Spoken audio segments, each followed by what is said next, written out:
The world is becoming increasingly multipolar. Economic blocks are forming and deglobalization is occurring. And as these fissures open up around the world, Australia must hold onto AUKUS as a big, strong log in the middle of a very turbulent river. AUKUS is going to provide Australia a series of strategic interests and a series of scientific and economic interests. That is the contention of opening government. Firstly, a quick note of setup. While this is generally about the interests of Australia, I don't think this debate is going to be about preventing any on-scale, huge land invasion or anything. We can prove that in deputy, but I think the intuitive reason is it's just kind of hard to invade a place, so it's unlikely that this is the kind of form conflict takes. It's more likely to be on a political and economic axis, with more kind of soft power influence as opposed to military. Firstly then, on why this provides a lot of strength to Australia on a strategic axis. The first one is the ability to exercise some level of military might, and therefore the ability to secure a bunch of interest into the long term. First of all, explaining why the naval aspect of AUKUS is incredibly important for obtaining this military might. Why does Australia need submarines, and why are they increasing their GDP spending? Yeah. Just a quick question. What's long, hard, and full of semen? Alright, four interests. Why submarines are very important. First of all, is why you need to defend your interests and trade with the Asia-Pacific region.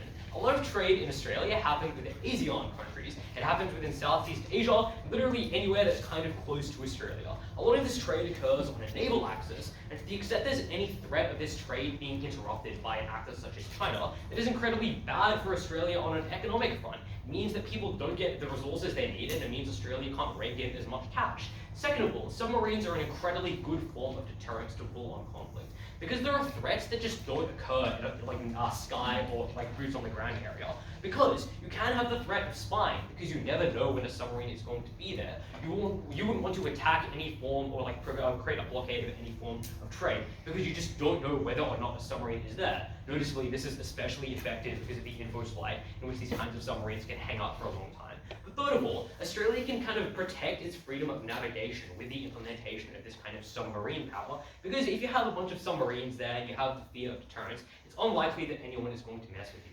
But fourth of all, it allows Australia to protect the interests of surrounding Pacific Island nations that do just depend on them for security. Countries like Fiji, Samoa, and a bunch of countries in Micronesia have, Australia has the responsibility to protect, because they have the largest power instead of China that's kind of close to this region. Note, this is a directly contentious area right now, and the best way of influencing this region is through naval power, because these places are surrounded by a whole bunch of water. And this isn't in Australia's interest, because first of all, because these places are close, Australia is susceptible to some level of refugee intake if there is some conflict in this area. And second of all, and perhaps more doomer take, if China's influence becomes aggressive and expands into this area, you don't want to have aggressive nations or countries that are kind of hostile to you directly on your borders. Obviously, you want your sphere of influence to be kind of large, so it's unclear why you would cede this kind of influence to China. Next thing to explain then about why the French diesel submarines are insufficient, and therefore why AUKUS instead, with their nuclear-powered submarines, were in Australia's interests. First of all, an observation about the info slide. Having a nuclear-powered submarine means you can do things like stay underwater for longer, and it means you're far quieter, because diesel needs to burn, it's pretty loud, and therefore it's easy to detect on radars. The reason this is an issue is because it removes the kind of scary threat of submarines, because you don't know where they all are if it's nuclear, and if you do know where they all are, you can just act accordingly. This means the deterrence mechanism doesn't work so well. But second of all, I hear the cost of diesel is going up recently, so maybe this isn't a sound financial investment. The reason this is super important because it allows Australia to manifest their interest in a longer range. Australia has an interest kind of near China and in the South China Sea. If we're limited to short-range submarines because you're limited by diesel, it means you can't access those interests. You can't ensure your trade routes near China are always secure. Noticeably, you probably have to do things like refuel near Japan, and it's probably bad for you to be relying on a foreign power for you to exercise your military interests overseas. This explains why you do just get far more strategic ability to defend your economic interests when you have the larger amount of submarines that you get when you have this alliance. Second thing though is that you get far better collective security when you're part of a formal agreement that says you're going to defend each other. Because, first of all, as you'll know, AUKUS has America in it, and as pretty well known, America is a pretty strong power, and just having Australia kind of aligned with America is pretty important. Right? People are far less likely to mess with you in any meaningful way, it means that people are less likely to impose sanctions upon you or kind of threaten their water around your country in order to get you to fall in line on a political or economic axis. It means, second of all, because the UK has an interest in Australia, because one of the main because there's a strong export relation, having this alliance with America, UK, and Australia means that the UK can also influence America to defend Australia, which is far stronger than just a bilateral security agreement because of this third-party influence. This means people are far less likely to do things like mess with Australia in any meaningful way, which is incredibly good for a world that's becoming increasingly turbulent. Finally then, a piece of quick preemptive onto why this doesn't paint a target on Australia's back as being, anti-China or whatever. I think the main reason that this argument from an opposition team would work is because they have a huge burden to explain why giving concessions to China or any other power would be in Australia's interest more than protecting against those concessions, because the counterfactual of not paying a target on your back would just be to align yourself with whatever this power wants. And this is bad for a number of reasons, because your economic and political systems are directly opposed. You'd have to probably change the kinds of things you do within your borders. Point. Before I move on, I will then closing. Does America have a formal defense pact with Ukraine? Fascinating. I don't know. I think Tom will tell you. That's an interesting question. Okay, moving on then, onto the scientific and economic impact of this kind of alliance. Because the intro slide does use some pretty cool words, such as cyber, quantum, and something about sonic, and that was really cool.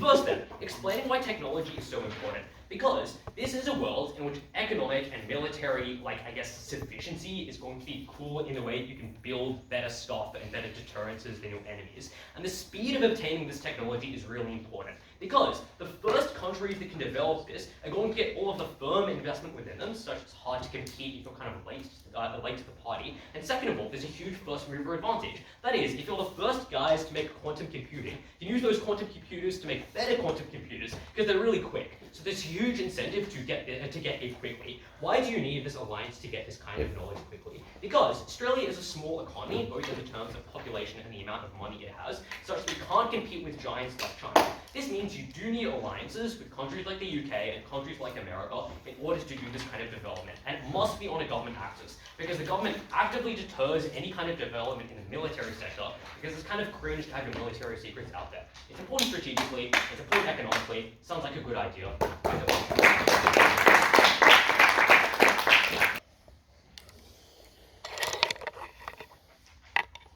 If you want to succeed at international relations, you fundamentally must look to the horizons. To stay attached to the status quo, to look at only how things are now, and fail to consider the way in which the world changes and evolves, is the kind of behaviour which damns countries to making unoptimal decisions that only go and harm them in the future.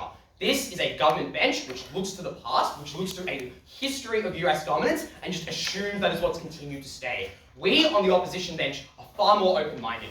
We look to the future, we gaze at the stars, and we know exactly what is needed to be done in order to ensure that not just now, but into the 10, 20, 30, and 40 years by which this alliance we are bound, that we can actually ensure we make decisions that are in Australia's interest. This is a debate about the comparative utility of AUKUS in fulfilling the interest of Australia, and we are fundamentally going to prove this is not the best way to do this. I'm going to start by one piece of explicit response, then some setup and 3 arguments. I want to know just how literally nothing opening government says is actually attached to why AUKUS is the exclusive manner by which you can engage in literally any of these benefits. I wanted almost all of these things to be acquired in ways from negotiating with other countries, from engaging in negotiations and deals with other countries outside of a strategic alliance in and of itself. And so, to the extent where that uniquely fulfills Australia's interest, it is incredibly unlikely. Let's quickly outline what those interests are, because government doesn't identify them, and their burden is to prove why they fulfill them.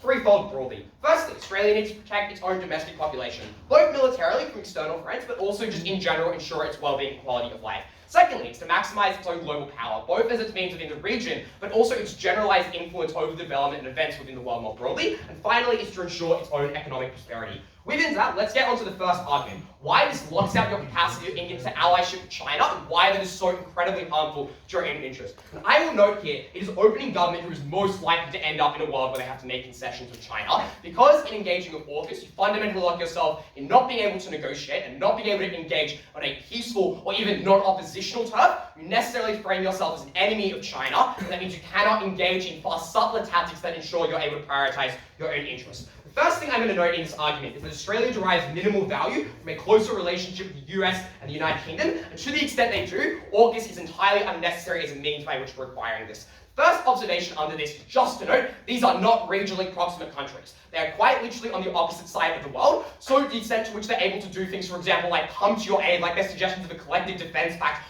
obviously just do not exist in the first place. The second thing I'll note though is you're already allied to these countries to the extent there are some historical ties and norms of trade with them. And it's unclear why AUKUS, as an overcommitment of that, necessarily gives you any particularly large benefits that, because these countries aren't particularly close to you, aren't necessarily you're likely to extract much further from. But finally, I'll just note, in terms of things, whether you want things like nuclear submarines, etc., you are just able to get these things outside of entering a formalized military cohort with these groups. You can absolutely ask the US for things like nuclear submarines, etc., because it doesn't pose a threat to them because you're so far away from them. So, there was no imperative or expectation for AUKUS to ever exist in the first place, which means if you never entered this deal in the first place, it's just unclear why the US or UK would be particularly angry at you. Why then does this mean you now can't ally with China? 5 reasons under this. Firstly, you're directly aligned with the US militarily, explicitly committing to further military relationships and partnering with their own military interests. That necessarily means then China, which is an oppositional military interest to the US, sees that as a direct attack, sees it as a direct allyship as opposed to just an economic or cultural union with that country, and means they are far less likely to be willing to engage with you along those military lines. Secondly, I'll just note this is a direct threat to the extent the US is actively antagonistic to Chinese interests in the South China Sea, whereas Australia prior to AUKUS had a far more moderate position. You are now locked into committing to defending that US position, which means necessarily that China sees you as the most regionally proximate actor against their interests in the South China Sea. Thirdly, it places your wider strategic interests oppositionally as well, to the extent that it means the overarching ambitions you're seeking to achieve are now fundamentally oppositional. Fourthly, I'll just note that means now when China wants to enter into negotiations with you, it's seen as a proxy by which you are also conceding to the US as well, which means you're less likely to get any kind of negotiation or allyship, because that undermines China's oppositionality there. Finally, it just makes Australia look like a piece of shit who hates China. Why is this important? Because you directly rely on China for trade far greater than you do on the US or the United Kingdom. Now, that is leverage China has over you, by which it can cripple your economy and has active incentives to do so in order to constrain your capacity to, for example, send military subs into the South China Sea or to have a greater degree of presence there. Secondly, I'll note it means you don't have the ability to militarily collab with China anymore. And that's particularly important because when things like cyber warfare are the future of warfare, China is the country that is the best at that. They have the most money, they have the most intellectual and financial capital to be able to fund these kinds of things in the first place, to a far greater extent than the US do. Even if the US perhaps has a head start in that space, China is catching up. And that means that you actually do lock yourself in a far older form of warfare that is far less useful to fulfilling Australia's interests more broadly. Thirdly though, you lose the capacity to bargain or negotiate with China at all, because the raised probability of military conflict with other nations in the South China Sea now through the lack means you can no longer play the lack of a middleman. You cannot placate the US and China by being allied with the US, but also pursuing an allyship with China, because that stronger commitment to the US is the tipping point by which you're no longer able to engage in this kind of behavior. And that means that the non-aligned Asia-Pacific states, these guys are so worried about defending, you can't defend anymore, because you can't placate China in the same way, because they see you as an enemy now where they otherwise didn't. In the absence of AUKUS, you could have got a foothold with China into the Western sphere. You had things that operate by the fact that you had closer relations with those countries than China did, so you had the capacity to be that middleman and engage in that kind of negotiation. Before I move on, closing government. Albo's just visited China for the first time in 7 years as Australian Prime Minister. He's removed all Chinese trade barriers, also supported AUKUS. Clearly it's not the difference, you can have both sides in this debate. The reason why you can't is actively because the AUKUS alliance only grows stronger over time. It's not just an initial commitment, it's an ongoing commitment. Most of the things you've committed to have not manifested yet, so one, it's far likely, but two, and also note the reason why that's all been done isn't an attempt to placate China and conceding that there is likely to be an oppositional response in the first place. So those are attempts to try and concede to China. You can actually just do those things with a positive incentive rather than a negative incentive, as you do the status quo. But finally, China's just far more regionally proximate to you. They have far more to directly offer. That's important now because you're far worse at protecting the Asia-Pacific, you're far worse at protecting your own strategic interests, and the prospect of engaging in economic warfare you're going to lose is way higher. Second argument, why this directly subverts the Australian capacity to deal with domestic issues. I'll note this deal isn't accompanied by a massive increase in the amount of military spending you're engaging. The GDP percent increase might be small, but in terms of raw financial amount, that is actually quite drastically large. Given Australia has a series of long-term domestic issues at the moment, a cost of living crisis, rising house price, problematic relations with the Asia-Pacific because of a historical neglect of fulfilling those kinds of roles. Those are things that do fix require extraordinary degrees of money. The commitment to this alliance, which relies you on spending huge amounts of your military to match the military might of the US and UK, which are far more than yours, requires you to engage in more types of military spending when you otherwise wouldn't, and it's far worse for your allies than the US. It means long-term you do not have the capacity to serve your domestic population the same way you otherwise do. Something that is incredibly unpopular, but also something that's actively harmful to you. I will explain the third argument. At the end of this, we prioritize Australia in the long term. That's why we win this debate.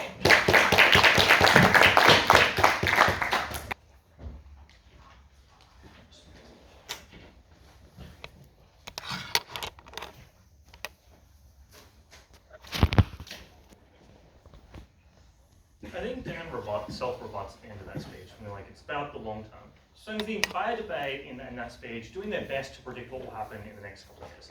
I think when we're uncertain about what is going to happen in the world, and probably both opening teams are most concerned about China right now, we're not sure what will happen in 50 years when, like a second better lot of nuclear subs set up. Probably means the debate should default to a question of capacity, and that's what makes a lot of that LO speech pretty uninteresting, because it very rarely questions the argument of capacity. We explain two distinct explanations of capacity. The first is on friendship and negotiation, and even if we can see that is unimportant, it is simply the claim that we need particular tools to resolve the questions of defending our trade paths, of spying on neighbors, and not having to pop up in a Japanese or South Korean port every couple of weeks to buy more diesel, and China goes, well, you must have been near me. We'll make sure that every piece of intercepted messages you had is now something we double down on or track or pay attention to. I think that means we should probably care more about capacity, and as a piece of framing to at least that stage. Let's engage more generously. The first thing they tell us is we need to look to the horizons. This is basically what Keating said in the 90s. Like the fucking Asian century didn't work very well. Like 20 years in, we probably think it's a bad idea. The second claim here is an incredibly weak mitigatory piece of explanation to try and symmetricize the capacity argument by saying, we'll buy nuclear subs from someone else. Who? Like, I'm actually not sure. The US has the best. French was willing to offer them to us like 10 years after the US ones by retrofitting the shitty diesel ones we've had for a while, and that takes just works. But the biggest problem with this is the reason why we turned to AUKUS is we asked the US for the nukes, and the nuclear subs, and they said, we don't trust you, you need to be our friend. They don't give away their best nuclear technologies without assurances. You need to be in AUKUS to get this capacity. You absolutely only get it when you're closer to them. Let's see what their second argument, which is you can't negotiate with China. Angus correctly points out for us my first response, which is we've negotiated some tariff resolves pretty recently, although I think this is probably an explanation we can get somewhere. I will concede at this moment in the speech, though, that this obviously is not a debate about we could get nothing from China, we get nothing from the US. This is, like, we have and will continue to be in a strategic decision place. We need to be able to balance both of those interests, and we play them off against each other. Which means I think this debate is a lot more subtle than the analysis provided by Dan. It's not, well, you cannot never ally with China anymore. They'll never defend you with cyber technology or something like that. They're literally 30 seconds before this analysis explaining that China would think we are the most evil US person ever, explain that we already have a defense deal with the US, and that means there's probably not a huge change in the perception of them. We will concede, to be generous, there is a capacity change here. But this is the difference between, say, maybe 80% of our imports going in without tariffs and 70%. It is not no trade at all. They need to be far less absolute and far more nuanced. The second claim they make in this component of the debate is explain that China will now view us as our most proximate US ally, which is funny because Dan relies on literally just looking at a map for one of their mechanisms early in the speech, despite the fact countries like South Korea and Japan are a lot closer to China and probably is not the most proximate. Perhaps this is meant to be an argument about what you perceive as the biggest threat. It's not how it's made, but I'll attempt to be more generous here. And the question here is just, do the Chinese genuinely believe, even if we decide we dislike them more and we are more closely aligned with the US, that we are there to attack them? Because obviously we can communicate to China, and we already do so, that our desire to defend ourselves is not about attacking them, it is about defending ourselves, it is about making sure things like trade routes exist. And that means China actually is reasonably accepting of the fact that we sit kind of near their coast and spy on them and things like that, and make sure we have the deterrence of the ability to defend our ships if they block trade routes, even if we are unlikely to use that deterrence particularly often. And that means that we are not actually an aggressive threat to China, we are merely a defensive threat to China. And that's why the first part of Lockie's speech explaining specifically why we need subs, rather than any other form of technology we might acquire in some other component, is the thing we need. The final claim they make here is this turns off the desire for China to defend us, like by cyber welfare or something like that, even if we assume that Dan's analysis to explain why China in the future will get better at cyber warfare, I don't think this explains why they have a desire to defend themselves. They have a lot of analytical gaps here. The final part of this speech is they tell us that instead there's a huge opportunity cost to this spending, and instead we should spend this money on domestic policies. I don't think they explain why this is likely or why the government would do a particularly good job of this. I think the most likely counterfactual was on the French subs, which we explained are far worse. So you're probably still playing geopolitics, buddy. But even if we're not, we explained at the start of this debate, the interest that you explain and agree, which is why we don't set them up there pretty intuitive, is that all those other things we care about, say spending more money on welfare or hospitals or whatever that, is downstream of security, of safety, and people's confidence and willingness to invest in the economy. That's why we rely on those things. Let's then talk about our kind of friendship and our ability to kind of strategically have a defense force. No, thank you.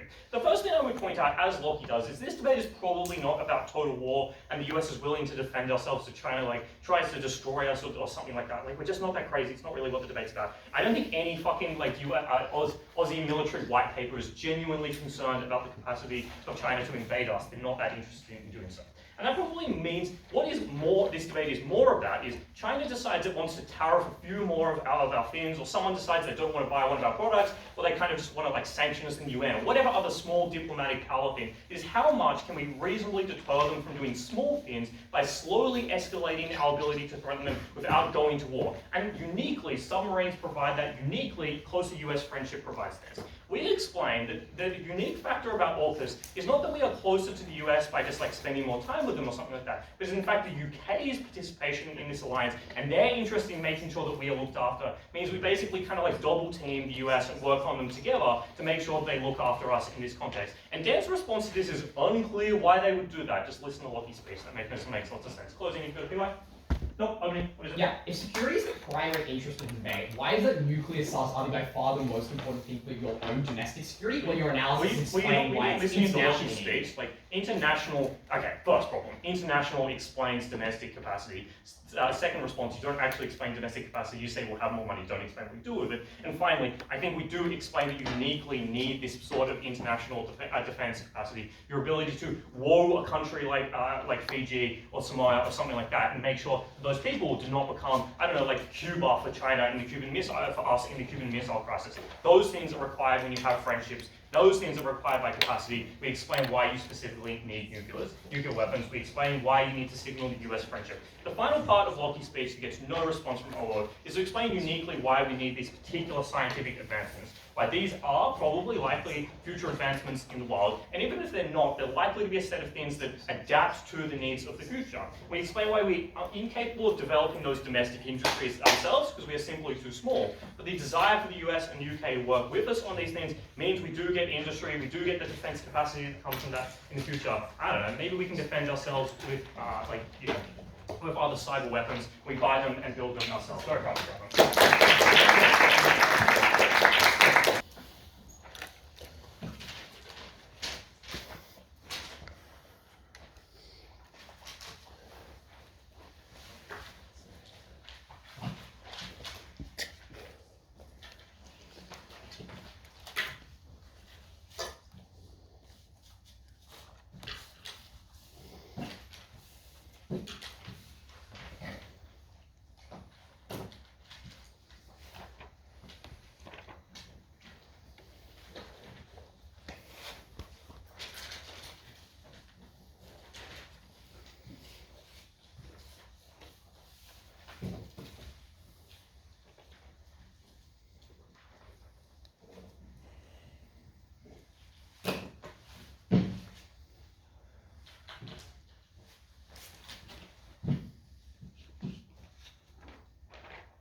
At the end of OG's case, the thing that you might be most likely to believe is you might be able to get slightly more fuel efficient or slightly faster nuclear submarines. and it is just incredibly unclear to me how that could ever win the government bench this debate. Because we are going to explain in opening opposition, firstly, why you could have gotten, even if you cared about that weak condition, you could have gotten a relatively similar amount of capability in our counterfactual. Secondly, why this decimates your ability to trade with other countries and why this locks out your ability to trade with China in a way that really damagingly impacts the ways that Australians can live their lives. And finally, explain why this harms domestic fronts in a way that makes people deeply unhappy. Let's start with a new piece of substantive to explain why we can still fulfill this kind of bizarre win condition that OG sets up to say, well, you need to have the most efficient nuclear submarines possible. But the way I want to give at the top of this point, it is just incredibly unclear to me why this is the thing you would care about the most. Given their own characterization that they set up, it says, well, China is relatively unlikely to engage, is relatively unlikely to do things that are incredibly aggressive in a physical sense. They are more likely to do things that are economic pressures or do things like trade pressures.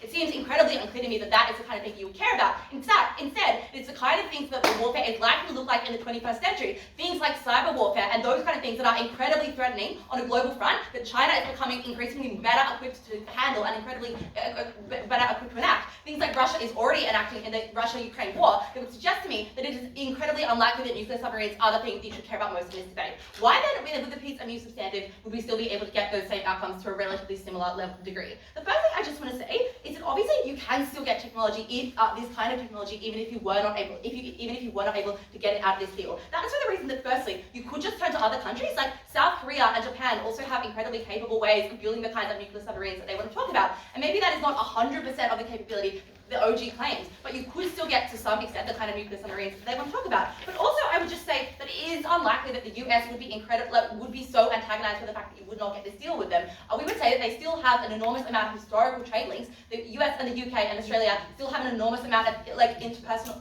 an enormous amount of trade, an enormous amount of population flow. It would suggest to you that it is unlikely that if you did not join this defense pact, they would be so antagonistic to you and would not give you any kind of resources.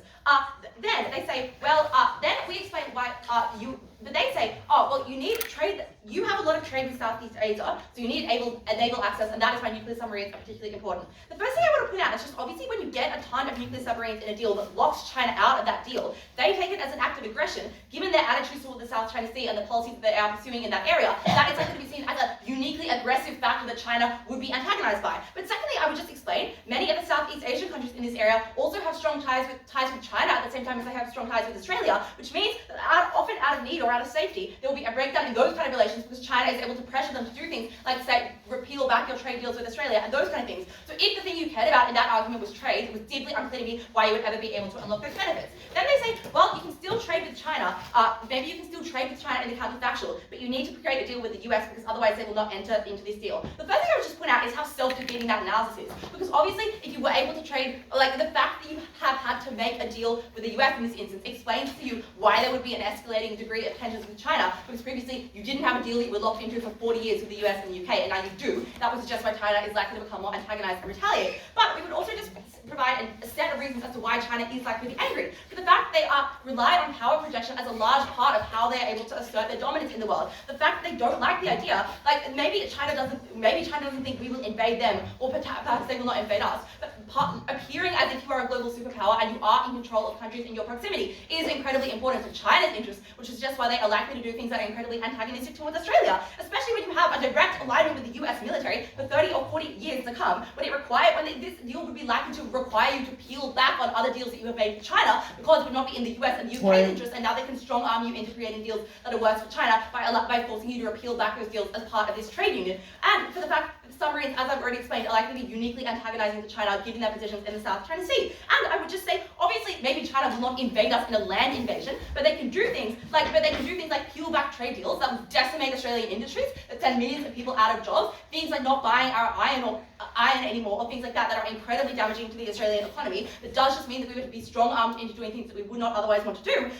And it looks like things like stirring trade conflicts with countries that we have allyships with in the Pacific and in Southeast Asia would be incredibly detrimental to Australia's interests. The weight on this is a few thoughts. Firstly, why China is just a farm, even if you do not believe any of that about how we would still be able to have some interaction with the US and the UK, and this would not lead to a breakdown in relations. Here are a few reasons why a trade deal with China is far more valuable. Firstly, they are far more proximate. They are likely to come to, if we were able to have like a stronger tie with China, they would be likely to come to our aid more immediately and would be more likely to do so. Secondly, they are the most likely to become aggressive. They've shown it throughout their policies all throughout history, especially because they have this ideal of power projection so strong in their government. But also, they are the most likely to get mad when they are not given a deal, which explains why you are more likely to get the exclusive benefits on our side. But lastly, I would just say it is things like cyber warfare heading into the 21st century that's going to dictate the ways in which countries are able to rise and fall. And China is far better equipped to help Australia in getting that cyber capability. That is the reason why, like for example, that is the reason why Australian universities are already partnering with Chinese universities instead of the US or the UK to get things like cybersecurity capabilities. And we would say that that is far more important if you care about Australia actually being able to win wars in the long term. Before I continue closing. Maybe I'm just confused, but hasn't Australia already joined AUKUS and we haven't seen huge sanctions from China? Well, first of all, Dan already explains to you when you POI that exact same thing, that the reason Australia's had to do a ton of concessionary things is precisely because we made the deal with China. The Australian Prime Minister has had to go back and be like, no, we won't put any trade blocks on you, we won't do all this stuff that is incredibly detrimental to Australia's interests, because they've been strong-armed into doing it because of AUKUS and the fact that now China is deeply angry with them and they're trying to force them to do things. I think we've already answered that POI because you POI'd it to us at our low.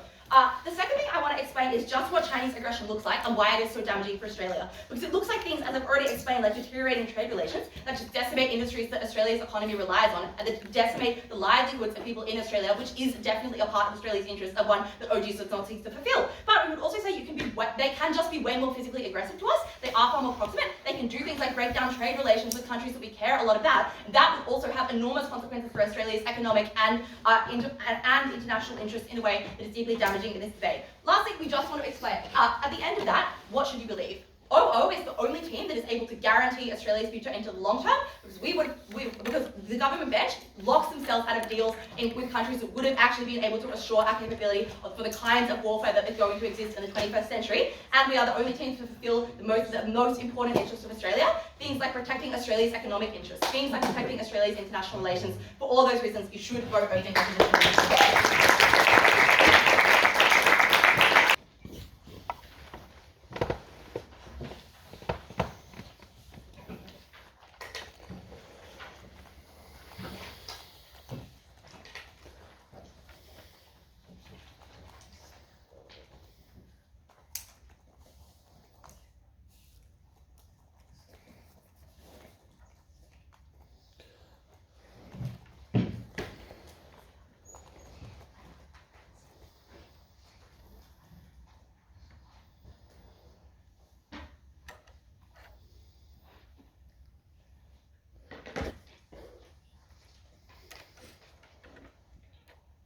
One very simple extension from closing opposition. We're going to explain to you, panel, why these submarines were not worth it. So, opening opposition says, oh, they were so expensive. And opening government says, no, but they're so cool, like these submarines are awesome. This extension explains why the submarines aren't that good, why Australia was ripped off when it got the submarines, and that's why the cost is so bad and why it isn't in the interest of Australia. So filling in the gaps from opening opposition, explaining why you can't access any of the benefits the government team wants to provide. I would note that this is a higher burden than opening opposition, because we don't rely on you being able to get submarines elsewhere or fulfill your defensive interests elsewhere. We're just explaining that this wasn't a decision, this entering into AUKUS wasn't a decision that was worth it. There are going to be 4 parts to this extension, and rebuttal to closing government will be integrated. The first part is explaining that Australia got ripped off in the specific deal that it signed here, and by not signing that deal, we obviously keep the option open to sign future deals in future, and we obviously, allow Australia to be more flexible with how it gets those nuclear submarines or how it gets its defense. The impacts of this are a few. I'll do the impacts for the reasons. The impacts are a few. Firstly, this is meant, because we got ripped off, that we're not building the submarines in Australia. So we're losing out on millions of thousands and thousands of jobs over a decade's period. That's something that's bad for Australia's economy. Secondly, it means it's just many billions of dollars to pay for them. But thirdly, it means it is something that's going to take ages for us to get. It means we're actually not getting these submarines to 2040, which I think is something that other teams sort of haven't really considered in how they're weighing their arguments. Why did this happen then? It happened because the deal was super rushed, because Albanese and the Australian government wanted to appear like they were on side with America. They're a new government just being elected in. They wanted to appeal like they were going to be vigorous in the support of America, and they wanted to get them on side. But of course, if you step back and analyze the situation, that is not the rational decision, as potentially Bennett points out, right? Like, there are reasons why Australia, if they had waited, would have been able to get a better deal. And for the reasons that government bench describes that the US has a whole bunch of soft power, like that's also true today, right? Like this soft power is why Australia just sucked up to the US, why Australia didn't get the benefits it won. So why is doing a deal in future better? And this directly flips all the material you get from closing government. The first thing I would note is in the future, the United States needs Australia more because as all teams agree, China becomes relatively stronger against the United States. The United States has more of a need for Australia's contribution to defense in the Pacific region. That means that because, of course, the trade-off you're making isn't between Australia and China, it's between Australia and the United States. Because, of course, we're going to prove to you that actually what you need is submarines provided by someone. And the US knows this, so it's much more likely that they provide them themselves or give them to you for a much cheaper rate. The second thing is, in the future, technology is better, technology is cheaper, it's much easier to get similarly powerful submarines without paying as much money for them. Thirdly, you can just be more flexible with when and what you're going to get there. What does closing government say? The first thing they say is, well, America will be poorer, but of course America will care more about defense, will care more about China because its interests are more likely to be directly affected. And secondly, that is a good thing for Australia's relative level of bargaining power. It's not that the US doesn't have enough money to help Australia out, it's just that they aren't willing to use it. The second thing they say is, well, maybe there'll be more tariffs in the future. But of course, by doing it later, we've avoided all of the tariffs between now and then, right? Like we have 20 years of not tariffs, and then suddenly we get the tariffs later. Oh, they might be a bit bigger, but they were less often. The final thing they say is, well, if the United States become isolationist, that will be bad. I just don't think it's very likely the United States becomes isolationist, right? Like Biden has a million other policies. He's not reliant on AUKUS for this, thing into expansionism. But I also just think there are obviously more incentives for the US to be involved in this arena of the world if Australia doesn't choose to involve itself, right? And that's the central claim for closing government, which I'm going to go into now, is that the US would just provide the security blanket in the alternative.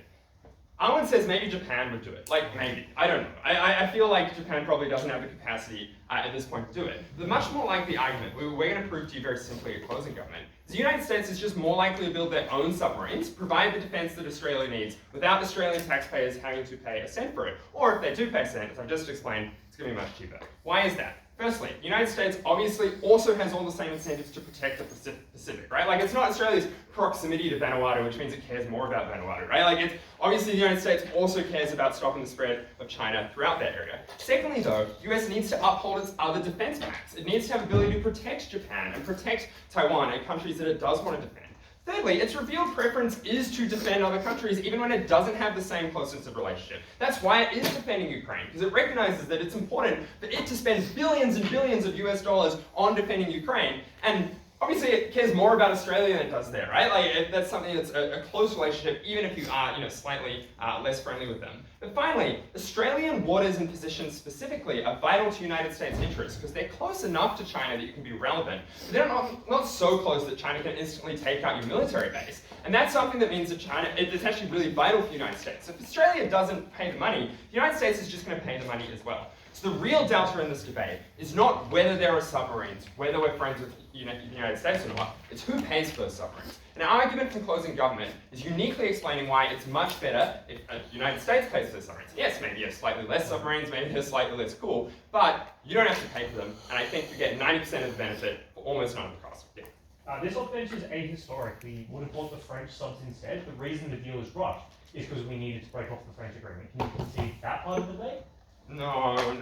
Like, I don't know. I just don't think that we're locked into the alternative buying the French subs instead. I think, the likelihood is that Australia, if not taking AUKUS, recognizes that the US, even if we do take the French subs, right, like it's billions of dollars cheaper, and now the US still provides the additional, defense capacities to fill that gap. So, next part of this extension. The submarines are actually not that helpful. So, the first thing to say here is actually, it's far easier to detect these submarines than the noisy diesel subs. And the reason here is you have a whole nuclear reactor on board, right? Like, so someone can fucking detect that shit. Like, Will tells me this, he's an engineer. Which is why the US, when they used their nuclear submarines in war games with some Scandinavian countries, they lost the war games because And also because China will always have naval dominance in the area. It's got the biggest navy in the world. I don't think the marginal impact here is that important. But importantly, it also creates unnecessary tensions. Because specifically, obviously China hates it, but specifically the pact that we've got today hurts nuclear non-proliferation. Because in order to get the enriched uranium that Australia needs for its nuclear submarines, it has to be in breach of UN agreements that put it outside, because it's putting nuclear enriched uranium outside of the Atomic Energy Agency's supervision. That sets a precedent that allows China to be more likely to use nuclear weapons in the future. And even if that's only a 1% risk of that happening, obviously nuclear war is a huge harm. Let's see.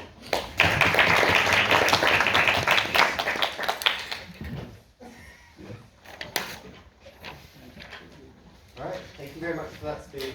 I now call upon the government work speaker to conclude the government. What if I don't?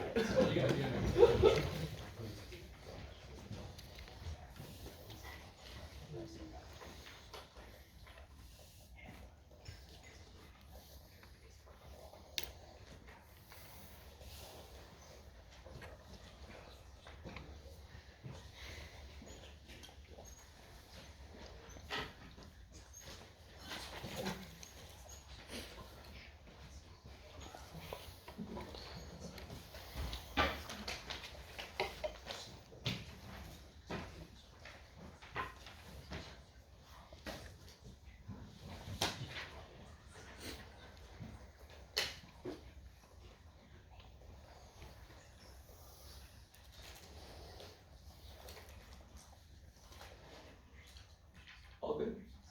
Awesome.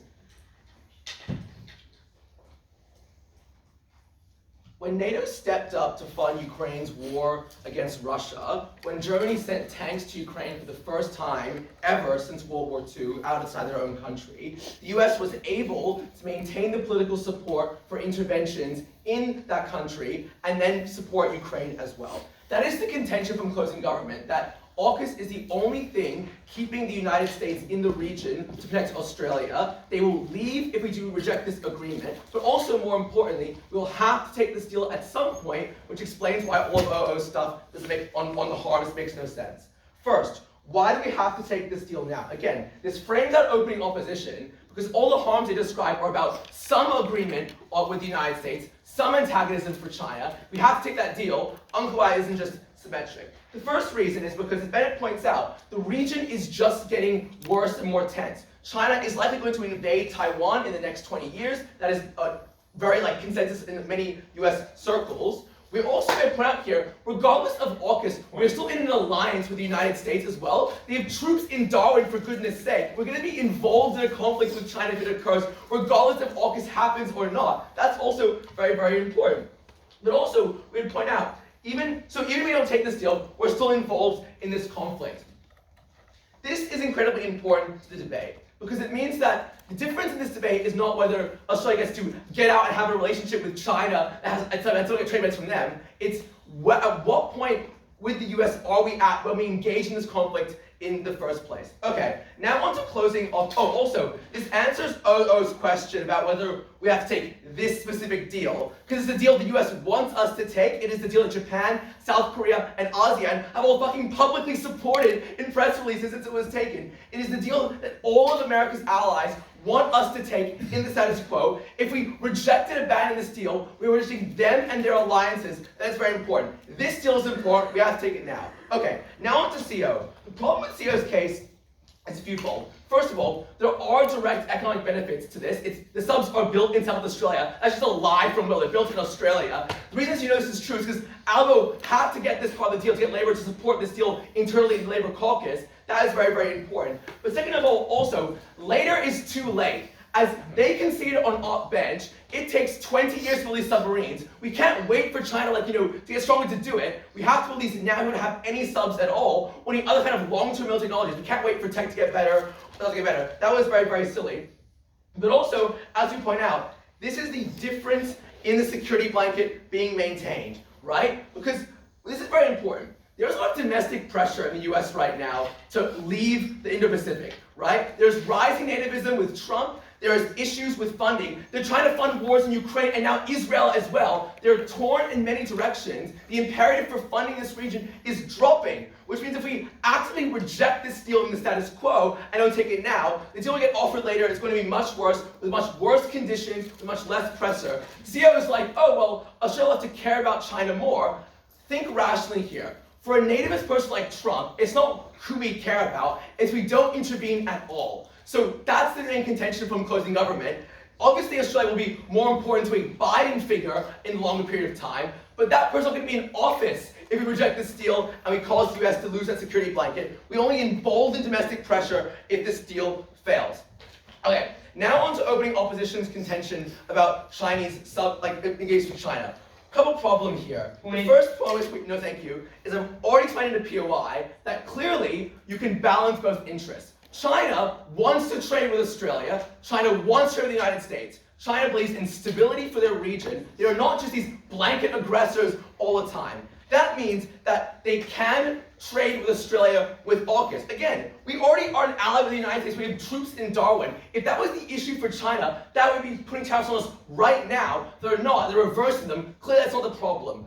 And O is like, oh, well, that's because we have to placate them. Yeah, the placation is working. We can actually play both sides in this debate. That's not important. But also, I point out here that because all the economic stuff is symmetric, I would never prove like a political alliance with China is a good thing. That was absent in their speech. But also I'd point out that, as Bennett explains, Australia will never accept a political alliance with China. They're a racist country, they're a democracy, they hate China, no thank you. They literally just hate China, it's all the opinion polls. They will never ever sign an alliance with China, live in the United States. That's so important, because they'll never get a polarized, a world in world where we have like both sides. You have to pick a side, you will always pick the US. Pick the US best when you keep AUKUS. Finally, onto opening government.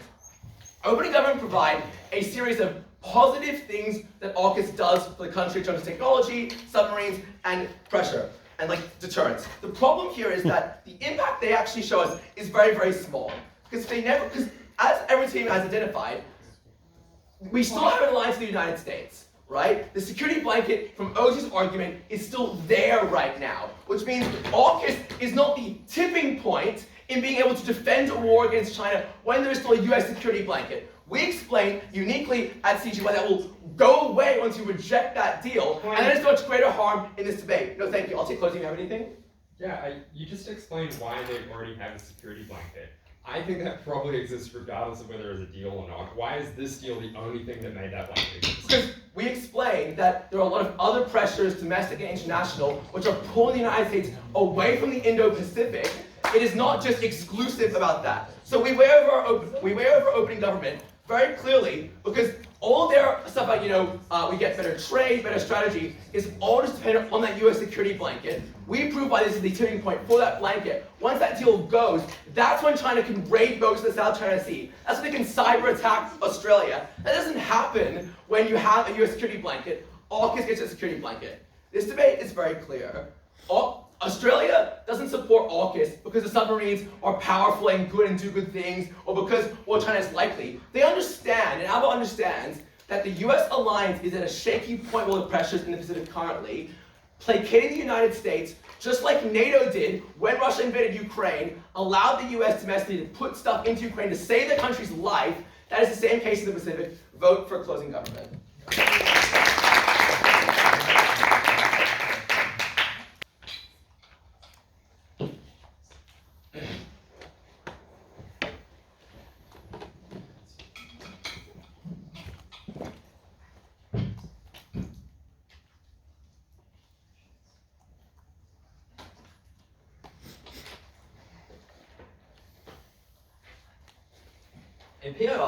In a POI, I asked, what's long, hard, and full of seamen? And the answer to that one is a nuclear submarine. But what's slightly less long, and I guess full of less people, is a diesel submarine. Because the reality is, it's not about the size of the submarine, it's about how you use it. But I'm not fucking kidding here. Diesel submarines are just better in lots of ways. Nuclear ones are good for the US, but that is not necessarily true for Australia. You laugh, you guys just don't understand engines like I do. I'm going to do a couple of things in this speech. Firstly, defending our extensions about why A, the US is already likely to protect you, B, why the nuclear subs just aren't that good, and thirdly, why this just inflames tensions overall, and then responding to the other teams in this debate. Firstly, in terms of whether or not the US is likely to do this overall. Noting here that the only response we get of this is only responded to by CG. It's the only thing from us that they respond to. And the only way that they respond is a vague mechanism about domestic incentives without actually explaining and mechanizing structurally why these incentives change over time and why would they change from the status quo. We give you a couple reasons as to why AUKUS is not the only way you get this defensive ability. 4 reasons. Firstly, American voters are simply just more scared of China than they are annoyed at Australia pulling out of this deal. The domestic incentive against moving against Australia is low. Secondly though, China isn't invading Australia, it's likely to invade Taiwan, which means that China necessarily still cares about Taiwan, so it's likely to still have the same incentive to engage and engage militarily around that action and engage in freedom of movement exercises in the South China Sea.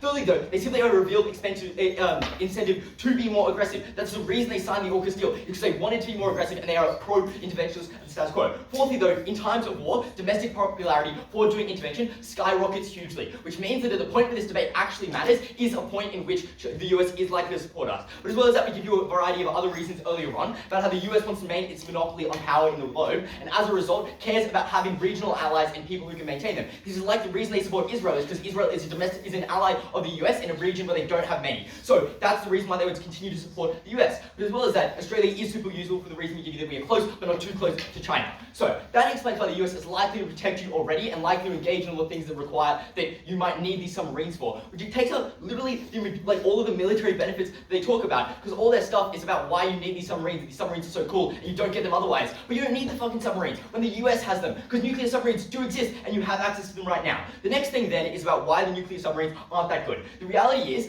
with a nuclear engine, you need to have the reactor running constantly. You need the water to circulate, which creates noise which can be detected. With a diesel submarine, the way diesel engines work is much like trains. They charge a battery and use an electric motor, which then means that it makes, you know this, Jackie. The reason is that this means that you are creating much less noise, you're able to turn off the engine and you can make no noise. This means you are much more defensively, you use these much better, and it is simply a better submarine. Secondly though, you don't need to be fucking detected. All the things they talk about are things like protecting vessels that are doing trade. You want them to know you're there. You want to be there. You could do this with a boat. Why do you need a submarine? They never explain why you exclusively need a nuclear submarine for all the benefits they describe. The closest they get to this is to say, oh, but you don't want to refuel in Japan or Korea. What the fuck, mate? Obviously there's gonna be some ally within the region. This only makes sense, and we only need to care about this if China owns everything in the South China Sea, which we think is extraordinarily unlikely. So that explains why the nuclear submarines aren't actually that good. Note the US likes them because they need it, because they are particularly far away from China. So then that explains why nuclear submarines are good. The next thing is about why we simply inflame tensions as a whole. And this is the reason that you need highly enriched uranium, because it's a small reactor that needs to create lots of power, and this violates many nuclear non-proliferation deals that exist, which is then going to cause which is going to be the tipping point in the China-Australia relations that change how they engage with us. So that explains our extensions and why they stand in this debate. Now on opening government. The first thing they say is the subs are important because trade is often within Asia and you need submarines to protect you. As I said before, it's unclear why diesel submarines aren't able to do this stuff effectively. It's unclear why you need submarines at all. Obviously you could have a military boat that goes around and protects people doing trade. The US does this when they do their freedom of navigation exercise. They do it with a boat. The purpose of these things is that China knows you're there, so it's unclear why you need something that is particularly useful. Secondly though, it is reliant on the mechanism that you, as I said before, that you refuel on other places. It's unclear why that's worth the trade-off. Secondly though, they say this this allows you to do freedom of navigation exercises. Note here, the US does this quite frequently, so it's unclear why this isn't symmetric. As well as that, when the US does this, Australia doesn't incur the harm of having to do those exercises and create tensions and cause problems. The next thing they say is that it means that it is only a defensive threat. This is unclear as to why they wouldn't perceive a defensive threat as being one that could become an aggressive one. Because obviously at the point where you have military powers that are potentially against you, you don't want them to get stronger and you don't want them to be more powerful. So at that point, you're going to be opposed to them engaging and having more military armaments. So that takes that stuff about opening government. That stuff about why diesel is bad is just a lie. The next thing they say is you get cool new tech like cyber, quantum, and hypersonic shit. Obviously these are used in the context of war, and this is just particularly harmful because it means the US has a drastic incentive as a military power to exert huge amounts of control over the Australian military system. They have huge amounts of control over the Australian political system. Because at the point where you have huge amounts of weapons, where you have some of the most advanced things, they want to make sure that you use it in a way that is consistent with what the US wants. And this means they are likely to push push you to do things and are likely to use their force. They've done it before, they've manipulated governments in foreign governments. Obviously, they'll be willing to do it again in a way that is particularly harmful. So that takes opening government. I'll take it here, right? We're the only team in debate to talk what is actually unique about AUKUS rather than the US treaty. UK involvement in the treaty, military trade agreements, and those subs.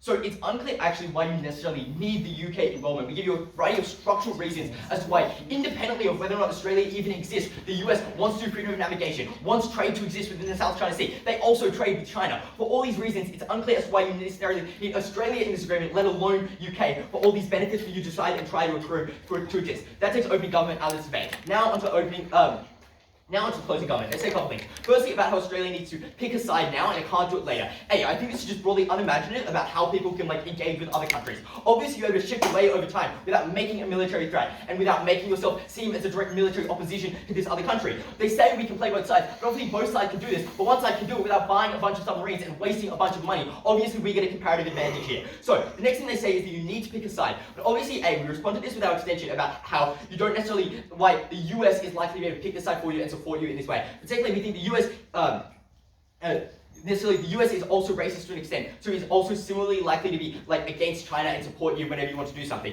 The next thing that I just missed is that obviously you can still avoid the tariffs now as we can. You get the short-term benefit of avoiding that. You can do it into the future. There's no reason as to why you can't do this later. On our opening half, they talk about how this blocks out allyship with China. Obviously, we explain a stronger reason as to why this is likely to be the tipping point for China-Australia relations. That is the fact that this avoids nuclear proliferation deals that exist. But the next thing is to say this is reliant on China staying nice into the long term, whereas we don't rely on this. The next thing they say is that you get help from China in cyber warfare. This seems just a bit silly. Why would China want to help you with cyber warfare? And if this is true, it's probably they would want to use it against you and maintain the monopoly over cyber warfare and those powers so that they can exert control over other countries. For those reasons, proud to vote.